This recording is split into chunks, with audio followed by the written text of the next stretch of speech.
Bom, então vamos nossa última aula, né, de ciência dos materiais. Nessa aula eu resolvi pegar uma questão de cada capítulo dessa última fase nossa, dessa última unidade, que é a unidade 3. Então, os capítulos que a gente trabalhou foi o capítulo 11, o 12 e o 14. Nesse capítulo 11 fala sobre os metais, né? Capítulo 12 sobre os cerâmicos e o capítulo 14 sobre os polímeros. E o capítulo 11, eu falei para vocês, olha, não peguem questões para fazer que tenham tratamento térmico. Então, cálculos que envolvam tratamento térmico não é para pegar. Porém, cálculos que envolvam outras coisas, como porcentagem volumétrica, vocês podem pegar, porque principalmente a gente já viu isso aí, né? Então, não é mistério nenhum para vocês.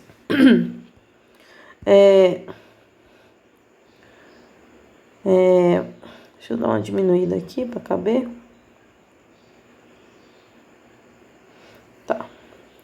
Então, vamos começar aqui. A questão que eu escolhi foi a 11.4, certo? Então, vamos lá.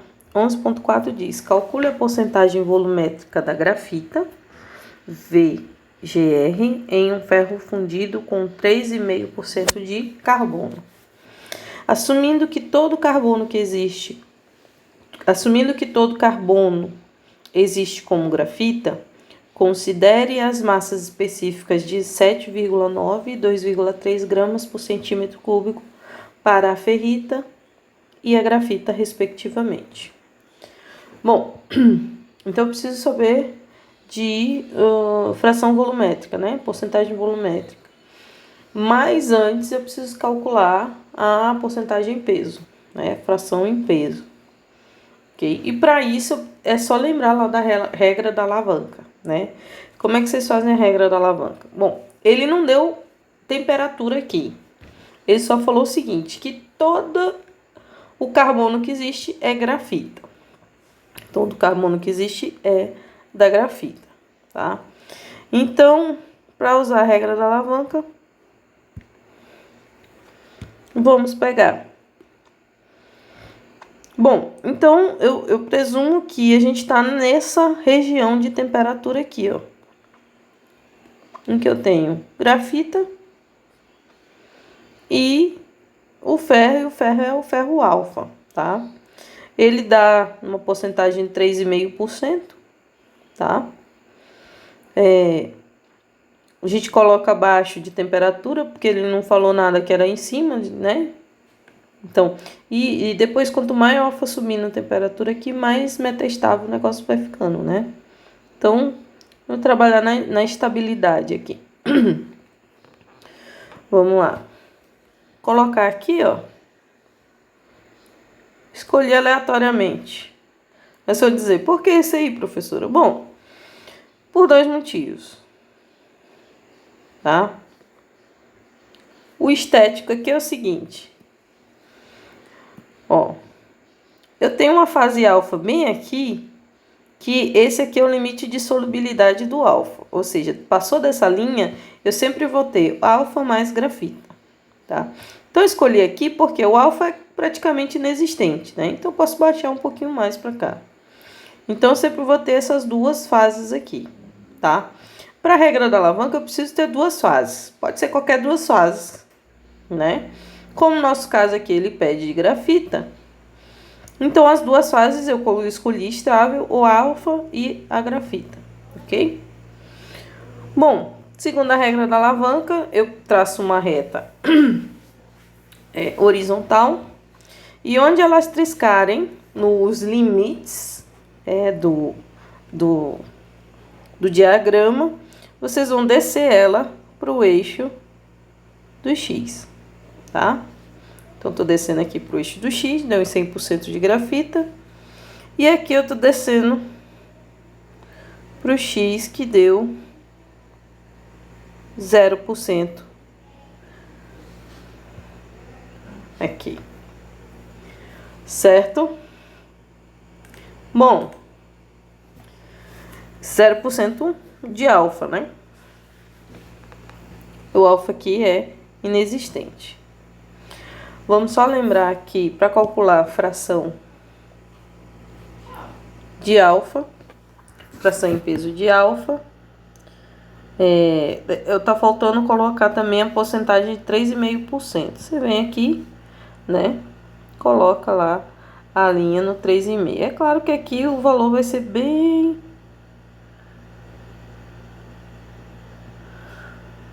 aproximado, tá? Esse valor aqui é o de CO. Então, CO a gente já tem que é 3,5%, né? E essa porcentagem é de carbono.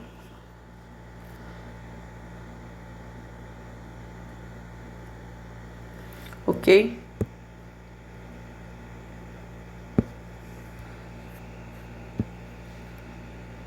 De carbono. Um peso de carbono. Tá? Então, vamos lá. Essa equação, ela é encontrada na tabela, tá? Tem uma tabela lá da página... Essa equação tá lá no capítulo 9, ok? Então, tem uma tabela de resumo lá, de equações, aí vocês vão lá procurar. Tem que eu preciso da concentração da grafita, menos a concentração original lá, que é 3,5, né? Concentração da grafita, menos concentração de alfa. Ok? Bom, aqui a gente vai ver. Concentração da grafita deu 100%, né? Menos concentração CO, original aqui deu 3,5%.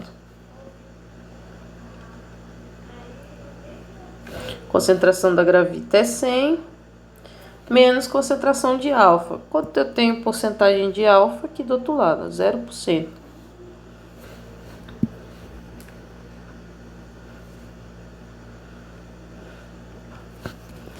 Então,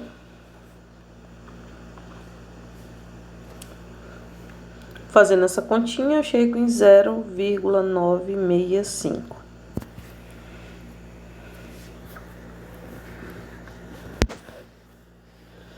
Vou fazer a mesma coisa agora para grafita.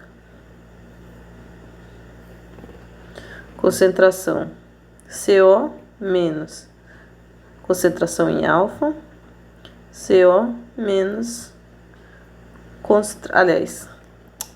cianas da grafita aqui, né? Da grafita menos concentração alfa.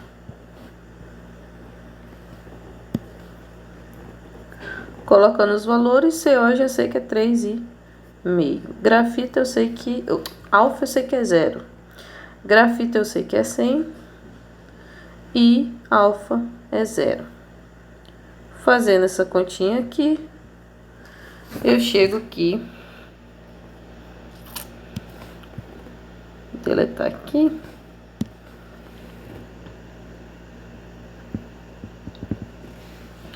Eu chego aqui em 0,035. Ok? Aí, para calcular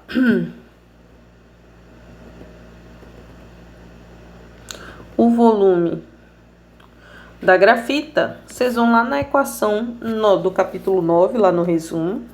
A equação é a 9,6a, tá? Vocês vão encontrar aqui a concentração ou o volume da grafita é a massa, a fração volumétrica, né? Fração em peso da grafita sobre a densidade da grafita, fração em peso de alfa sobre a densidade de alfa, mais fração em peso da grafita sobre a densidade da grafita, ok?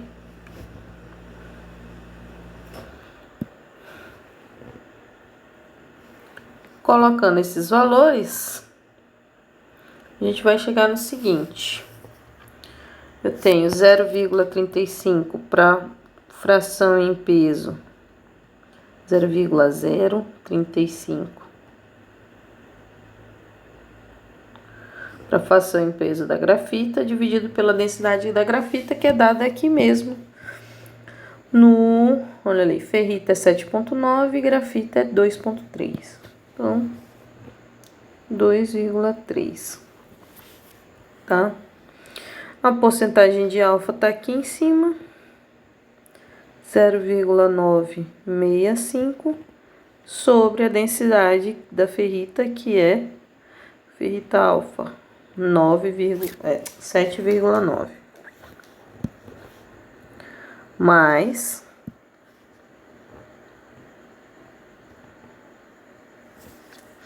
da grafita agora, né? 0,35, não esquecer, que senão tá tudo errado. Dividido por 2,3. Então, a porcentagem volumétrica da grafita vai ser, fazendo esse cálculo na calculadora, a gente tem 0,111. Ou, se multiplicar por 100, a gente vai ter 11,1. Porcentagem de volume, né? Porcentagem em volume, ok? Então, esse é o resultado final que ele pediu, certo? Bom, agora vamos lá para segunda questão. Essa aqui já é dos cerâmicos, né?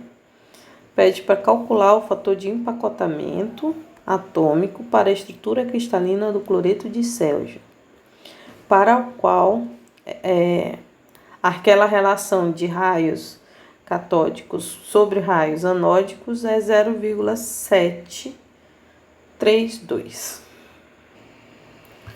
Bom, então tá pedindo aqui para calcular o fator de empacotamento atômico para a estrutura cristalina do cloreto de Césio, para o qual a relação entre o cátion e o ânion, os raios, né, catódicos e anódicos, é 0,732.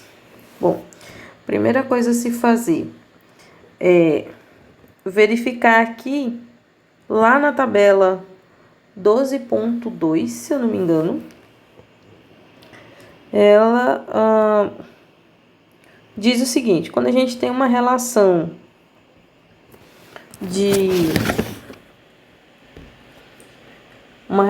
entre raio catódico e anódico de 0,732, isso aqui foi tirado lá da tabela e eu tenho número de coordenação igual a 8, né? Ou seja, eu vou ter o raio, eu vou ter um átomo. Então, no caso aí, o número de coordenação é igual a 8, né? O número de coordenação é igual a 8. Então, eu tenho um cátion rodeado de ânions, né? Então, tem 8 ânions aqui, né? 1, 2, 3, 4. Aqui tem um, né? 1, 2, 3, 4. Lá atrás tem outro, ok? Bom, para que isso? Porque eu preciso contar ao todo quantos cátions e quantos ânions tem, o total, né? Lembra que isso aqui, quando a gente faz o corte, né? Isso aqui eu vou ter 8 partes de um átomo, né? Essas 8 partes desse se juntando, elas formam um átomo, tá? E aqui eu tenho um átomo inteiro lá dentro. Então, eu vou ter um átomo aqui fora, uma esfera, né? Aqui fora e uma esfera lá dentro. Então, é só para vocês lembrarem. No final, vai ser mais ou menos isso aqui que vai ficar, né? Seguindo o corte.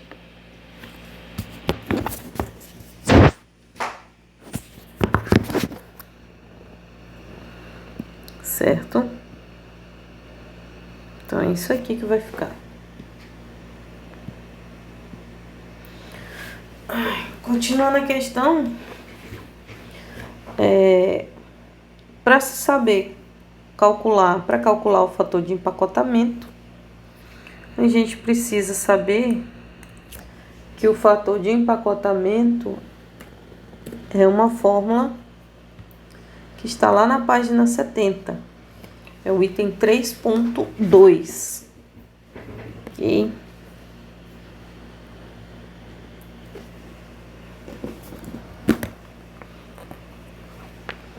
Deixa eu pegar aqui. Pronto.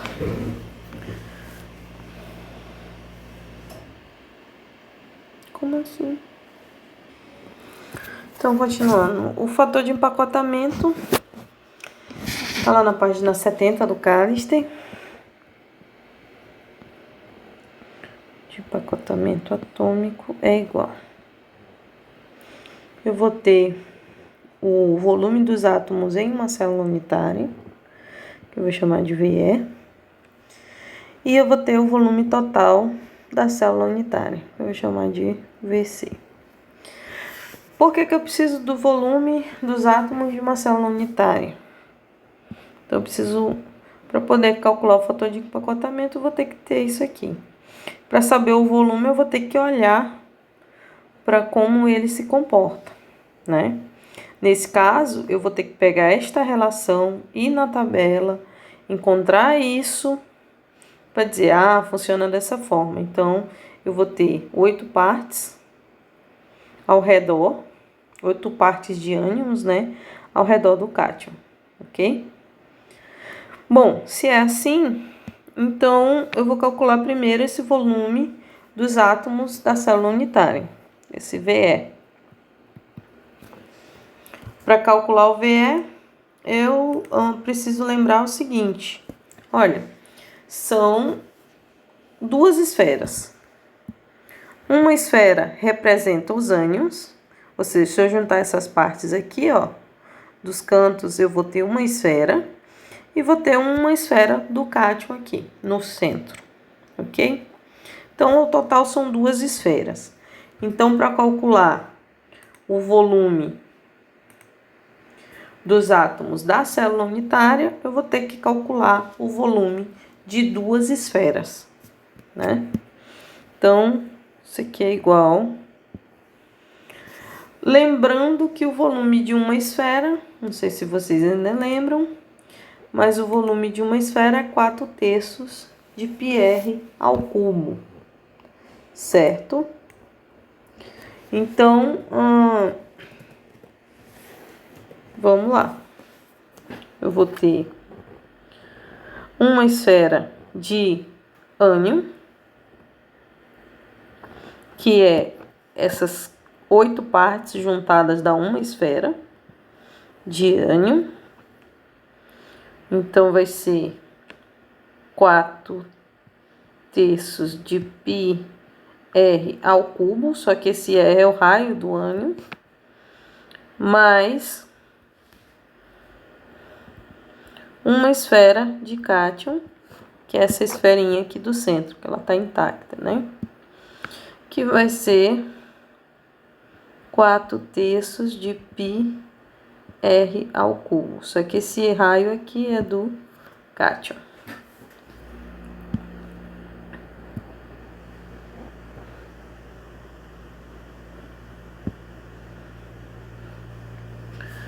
ok? Bom, então para calcular esse volume da esfera, aí eu tenho que lembrar de uma coisa, que se eu tenho que o raio catódico dividido pelo raio anódico dá 0,732, se eu pegar esse raio anódico e passar para cá multiplicando, eu vou ter que o raio catódico vai ser 0,732 vezes raio anódico, né? Então vamos lá. Só escrever esse bilhete. Raio catódico é 0,732 raio anódico, tá? Deixa eu botar na mesma configuração. Raio anódico.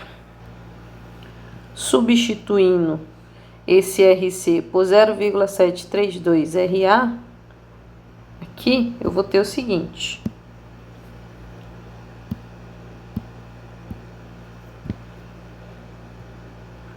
Deixa eu separar aqui, para não ter problemas.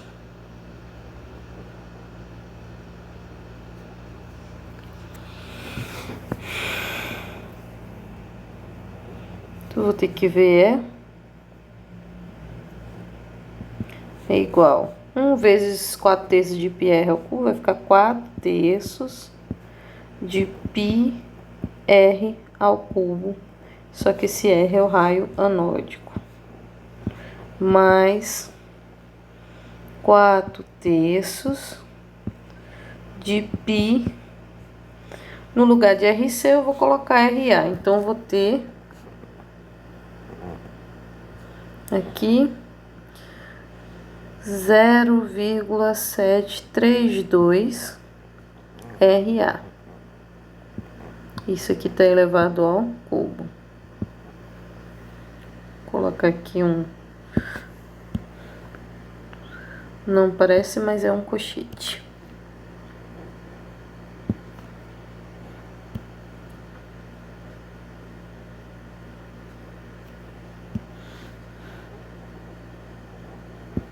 Pronto. Ok. Bom, essa continha aqui eu vou passar lá pra dentro.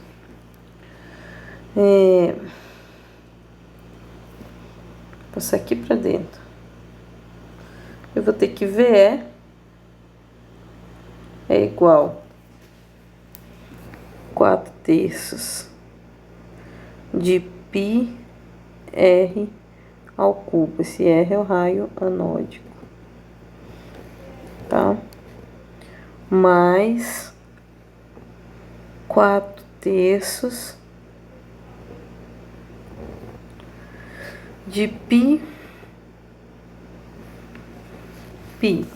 Aí eu já vou colocar o seguinte, ó. Eu vou ter 0,732 elevado ao cubo e vou ter RA elevado ao cubo. Já coloco o RA ao cubo aqui na frente. R ao cubo A.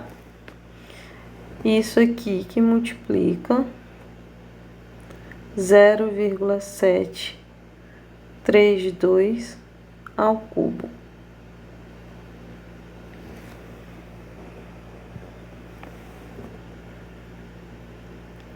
Só passando aqui.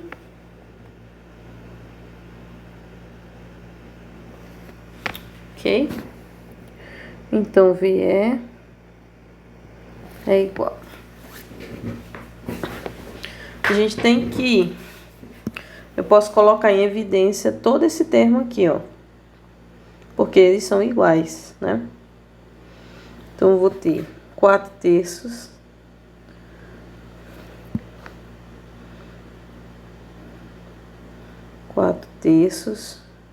de πr ao cubo, esse R é o raio anódico, que multiplica, aí vamos lá, por partes. Esse termo dividido por esse termo vai dar 1.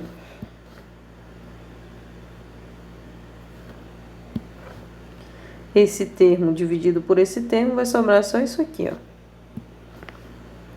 0,732 elevado ao cubo. Ok? Fazendo essas continhas, eu vou ter o seguinte resultado, tá?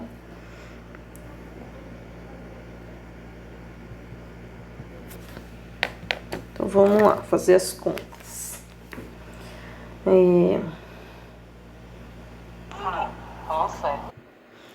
Bom, então, eu fiz a conta aqui. Peguei na calculadora, levei 0,732 ao cubo, somei com 1. Esse valor eu multipliquei por 4 dividido por 3 e multipliquei por π. Ela me deu como resultado 5,83. E aí você só tem que lembrar que esse 5,83 multiplica R ao cubo. E esse R é o raio anódico. Tá? E lembrando que isso aqui é só o volume esse VEzinho aí é o volume dos átomos em uma célula unitária, né? Agora, eu preciso calcular o volume total da célula unitária.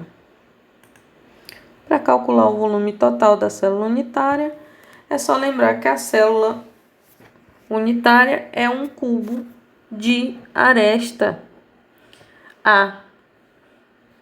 Então, depois eu volto lá e coloco isso aqui.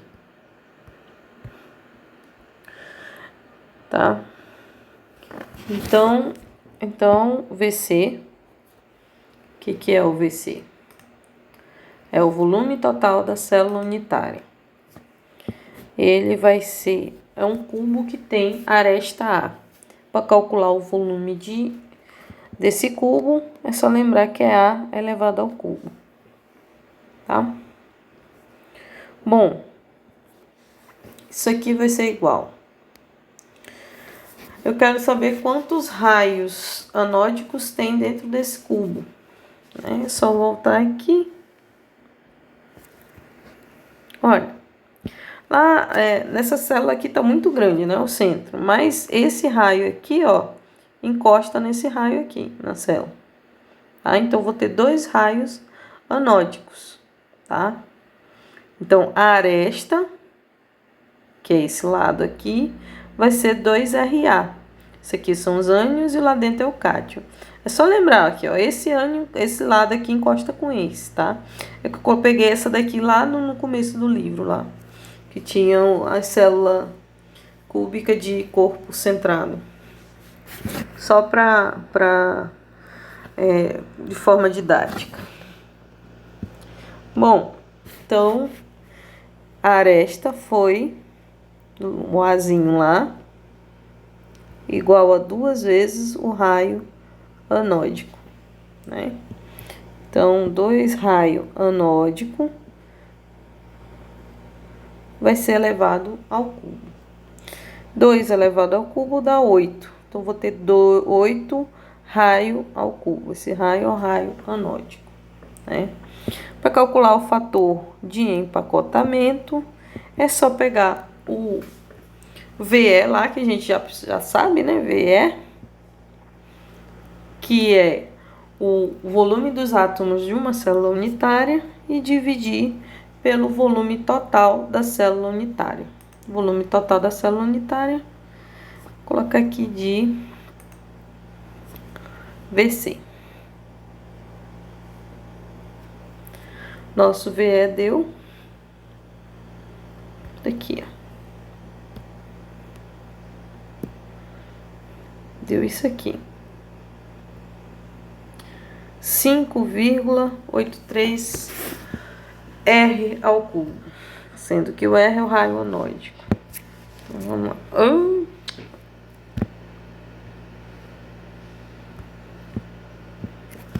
5,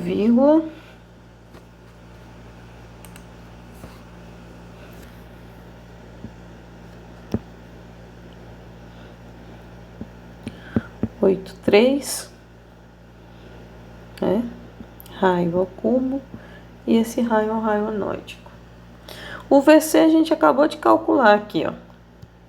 8 raio ao cubo, sendo que esse raio é o raio anônico. Que dá igual a 0,73. Esse é o fator de empacotamento, né? 0,73. Ok?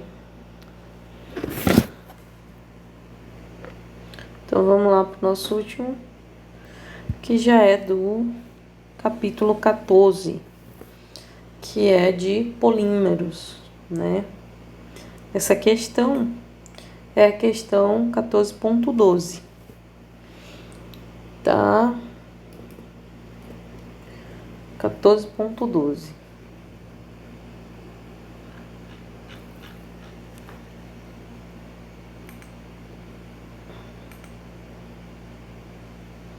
Então, vamos lá. Esboce as estruturas cis e trans para o butadieno e o cloropreno. Use diagramas esquemáticos bidimensionais conforme a nota de rodapé 11 desse capítulo. Então, vamos lá.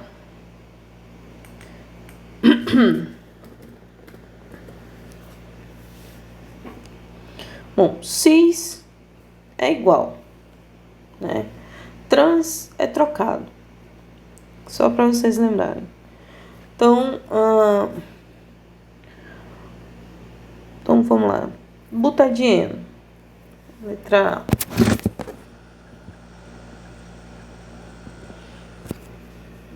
Isso tá lá na tabela 14.5. Tá? Deixa eu ver que página ela tá. 14.5.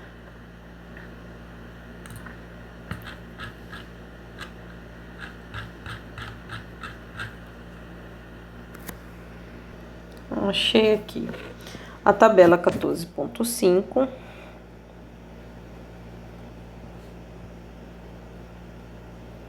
Tá na página 472 do livro e 496 do arquivo, tá? Lá o butadieno cis, ou seja, não foi trocado, ele tá na seguinte forma: tem 4 carbonos ligados, sendo que 2 estão ligados por uma ligação dupla. Deixa eu apagar. Escrever mais embaixo. Carbono, carbono. Os do meio estão com ligação dupla, tá? Aqui em cima tem hidrogênio, hidrogênio, hidrogênio, hidrogênio. Os da extremidade são fechados com hidrogênio. Porque no final a gente tem que ter, cada carbono tem que ter 4 ligações, né? Então, 1, 2, 3, 4, 1, 2, 3, 4, 1, 2, 3, 4, 1, 2, 3, 4. Fechou. Tá? Bom, isso aí é o esboço da estrutura do butadieno cis, tá? Eu preciso da estrutura, o esboço da estrutura do butadieno trans. Então, no trans, ele vai trocar. Quem vai trocar? A gente vai deixar esse hidrogênio em cima e essa parte aqui a gente inverte ela e joga para baixo. Então, esse hidrogênio vai subir, esse hidrogênio vai descer, esse hidrogênio vai descer. Ok? Então, esse aqui é o cis. Eu vou fazer o trans aqui embaixo. O trans vai ser basicamente quase a mesma coisa. 4 carbonos. Ok? 2 vão permanecer como estavam, com hidrogênio em cima. E 2 vão trocar. O hidrogênio vai passar para baixo. Então, isso aqui que estava aqui passou para cá, logo isso aqui passa aqui para cima. certo? E não esquecendo que aqui também tem um hidrogênio. Ou seja, basicamente, os da extremidade continuaram a mesma coisa. Quem mudou foi só os centrais, né? Correto? Vamos pegar mais um aqui. Que fazer a letra B. A tabela é a mesma, 14.5 tá no mesmo lugar, tá? E ele quer a estrutura do clorofeno, né? Cloropreno. Cloropreno. Então, a estrutura cis são 4 carbonos também. Carbono, carbono. Ligação do meio dupla, carbono e carbono, tá? Nas extremidades, eu tenho hidrogênio.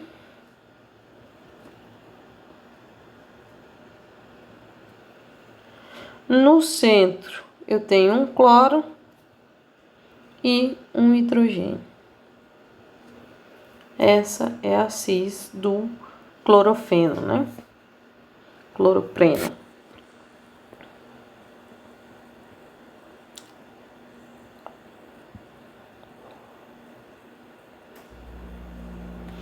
Ok? Agora a estrutura trans. Trans daquela trocadinha, né?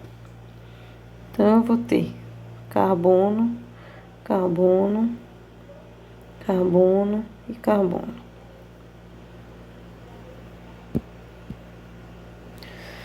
E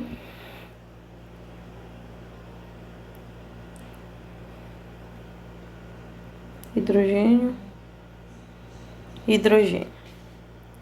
Bom, se na cis hidrogênio estava em cima, aqui ele vai dar para baixo,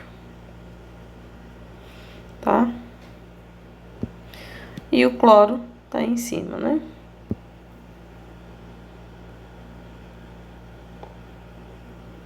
Então, passou a ligação dupla, o negócio inverteu. Quem estava em cima ficou embaixo, quem está embaixo ficou em cima. É que não dá para ver aqui no coisa porque trocou hidrogênio por hidrogênio, né? Então, é isso. Essas são as 3 questões que eu escolhi. Cada uma de um capítulo. Estudem para a prova. E boa sorte para cair aquilo que vocês estudaram.